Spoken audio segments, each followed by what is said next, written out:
Hello, my friends. Thank you for joining me for this week's Astro Weather Watch. I'm Kesenya here on the AstroLada channel for you this week. And what a week! We are looking at the energy from the 20th of July to the 27th of July. Out of the gate, we have Mars conjuncting the South Node and opposite the North Node at 19 degrees of Virgo. So this is exciting. It's the end of the Kal Sarp yoga. I am so glad. Believe me, this is a real toughie and we've been in the mud of it since April. I am relieved to say it ends this July 21st and hopefully we won't see Kal Sarp yoga again for quite some time. But also when Mars is conjunct with the South Node, we often have an unavoidable link-up. It's a karmic link-up with a person or a place or a circumstance that is destined. It's fated. Very karmic energy, Mars with the South Node. And it only happens sort of roughly once every 2-ish years. So it's relatively rare. I would encourage you to work best with this energy on the 21st of July by avoiding putting pressure on other people. Try not to get angry. Try not to give in to impulsiveness. Keep your rationality and your detachment and your stoicism in order. Then on the 22nd of July, the sun's going to move into Leo. Hurrah! I love this because the sun's in its own sign. And the sun always gives us a hint of what is likely to motivate us.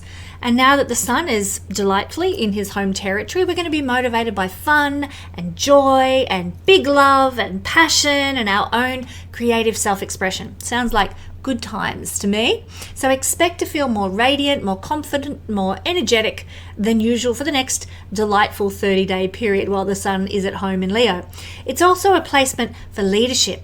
So if you get the opportunity to put yourself forward, do so with the warmth and generosity that Leo is renowned for, and you're going to attract more success into your life, thanks to the gracious energy of the sun being in Leo at its highest vibration. Now, also on the 22nd of July, Venus is going to make a square to the North Node and the South Node at 19 degrees of the Virgo-Pisces axis. And this creates a skipped step. So this is a very important time for our creativity, our finances, and our love lives. If you've ever felt envious of people in more fortunate situations than your own, or if you've had a sensation of being incomplete without a partner, or if you've ever felt that your own artistry and creativity has somehow been overlooked and undervalued and denied, then a Venus skip step coming up on the 22nd of July this month is going to be very important for you. Many of us will be able to actually embrace what we feel has been denied us as a result of this karmic transit. You might notice it on the day, but there'll be some things, some events that put in motion some traction for you to get the Venus-based rewards of life.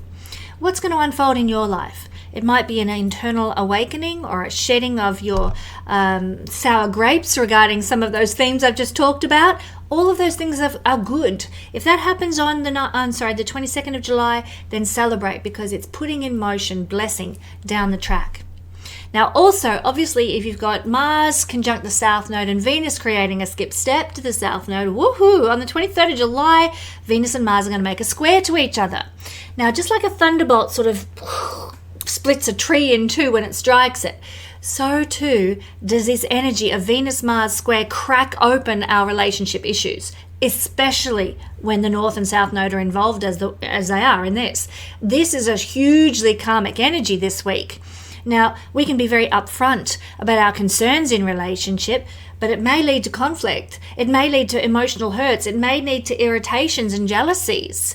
Don't think that a Venus-Mars square is easy, but it's necessary for exposing and opening up what is not working in our relationships particularly. They're two lovers of the sky making a 90-degree angle to each other with karma involved. Look out. I don't think that compromise is going to help put a band-aid over any wounds this coming week. We simply won't be in the mood to back down. But in the positive, with our emotions running high, we actually have more passion at our disposal. And so we can use that energy for good. Perhaps instead of having a big fight with your partner, you might like to go and refresh your decor, get proactive with the tools, Mars rules tools, and remodel your lounge room or something like that. Venus is decorating, Mars is tools. Put those two energies to some good use. Get proactive about, reorganizing your budget, restructuring your budget. Put effort into fulfilling whatever desires that you might have to see fulfilled. These are some ways to work more positively with the energy rather than just letting it all, dump on your partner, if you're frustrated and there's issues, okay? So just a bit of word of warning or some little tidbits of how to use this energy there. On the 24th of July, the Sun will trine Saturn at 1 degree. Now, these are two arch enemies in the horoscope. The Sun is at the center of the solar system, and Saturn is the most outer of the visible planets. So these two arch enemies, when they're making a trine to each other, make something of a truce, and it gifts we mere mortals with a feeling of groundedness and stability, at least momentarily anyway. So Saturn and the Sun, they're not friends in Vedic astrology, but on the 24th of July, they make a kindly nod to one another in the sky. So expect to be more efficient, more productive, and to make steady progress along your life path. The wisdom of our elders is also very important under this energy. So if you're searching for answers, look for somebody with more maturity, more experience, more authority than you, and you can be very grateful for their hard-won knowledge and guidance. Then on the 25th of July, I'm very excited about this date, there is a new moon at 2 degrees of Leo. Wow, exciting energy. This is quite a fabulous new moon, actually. It's opposite to Pluto, but it's trine to Saturn. It's trine to Neptune, sextile to Uranus. Just for beginners, there's so much going on here. When the moon is dark for that 3 days of the new moon period, it's actually a time for becoming introspective and weighing up our world. And when it's happening in Leo, we're weighing up our kingdom.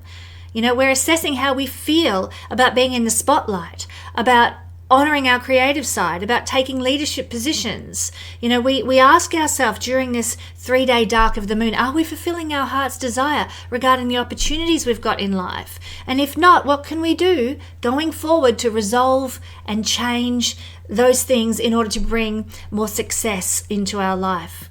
So the new moon in Leo might be asking us to time out, to be a little bit more lazy, like the lion lolling in the sunshine, to be more relaxed, to find space in our lives for good times and affection and warmth and love, to give those things and also to receive those things, bit of both.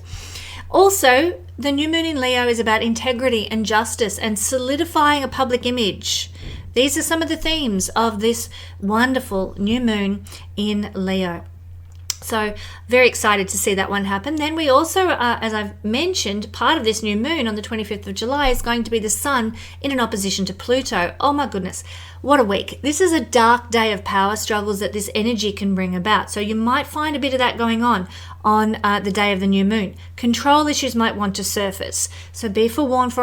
Sun opposition Pluto happens once a year. It's not always the best of energies. They're two polaric points in the solar system, and they function like the yin-yang symbol of darkness and light.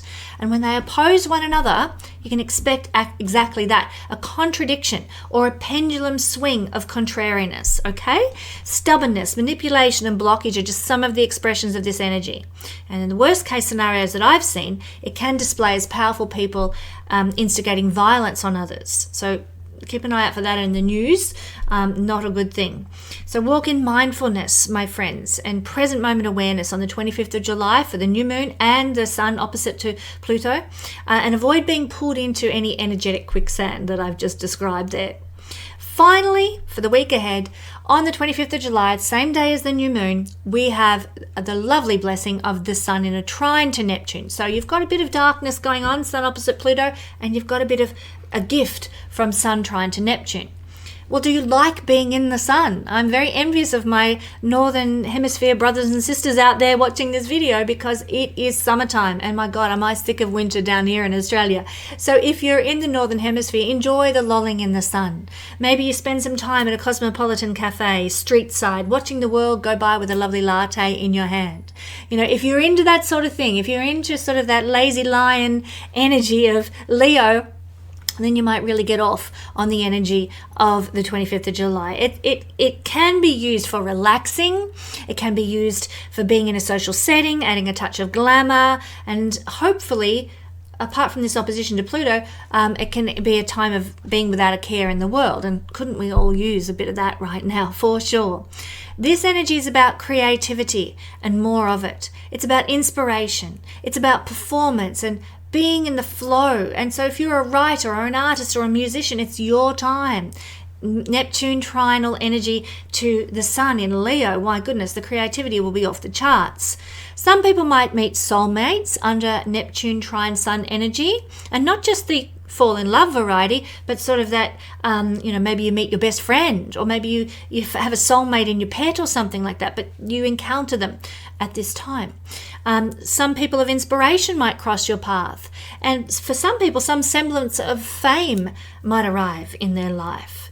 So lovely energy combined with a couple of really powerhouse and challenging energies that are going on the 25th of July. It's going to be quite a doozy of a day. So a bit of charity, a bit of compassion, a bit of healing energy won't go astray on the 25th of July. Reach out to those you care for, share the big love, and maybe share a street side coffee where appropriate, because there's plenty to go around. My friends, thank you for joining me for this week's Astro Weather Watch. As always, it's a pleasure. If you would like a reading or an astrology report from me, head to my readers page at AstroLada. I'll catch you there.